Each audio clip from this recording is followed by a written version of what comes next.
আন্তৰ্জাতিক ড্ৰাগছ আৰু অবৈধ সৰবৰাহ বিৰোধী দিৱসৰ লগত সংগতি ৰাখি বিশ্বনাথত আৰক্ষীয়ে দহন কৰে জব্দকৃত প্ৰায় 1.5 কোটি টকাৰ অধিক নিচাজাতীয় দ্ৰব্য। বিশ্বনাথৰ পানী ভঁৰালৰ নিৰ্মীয়মান পুলিচ ৰিজাৰ্ভত বিশ্বনাথ জিলা আৰক্ষীয়ে দণ্ডাধীশৰ উপস্থিতিত জব্দকৃত নিচাজাতীয় দ্ৰব্য তথা গাঞ্জা আৰু হেৰইন দাহ কৰে। বিশ্বনাথ জিলা আৰক্ষীয়ে বিভিন্ন সময়ত জিলাৰ বিভিন্ন স্থানত অভিযান চলাই 294 কিলোগ্ৰাম গাঞ্জা আৰু হেৰইন 20 গ্ৰাম জব্দ কৰিছিল।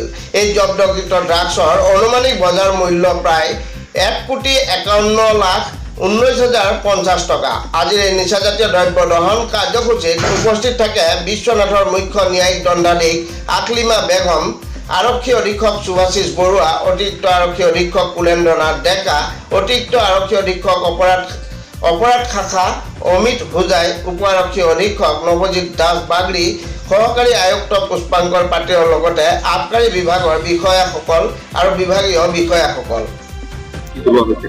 আজি 26 June international day against drug abuse and illicit trafficking.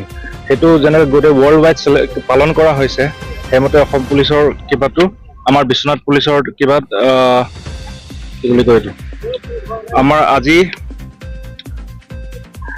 গাঞ্জা 294 কেজিছ আৰু হেৰইন 20 গ্ৰামছ, টোটেল ভেলু হৈছে 1,51,19,050 ৰুপিজ আজি ডিষ্ট্ৰয় কৰা হৈছে।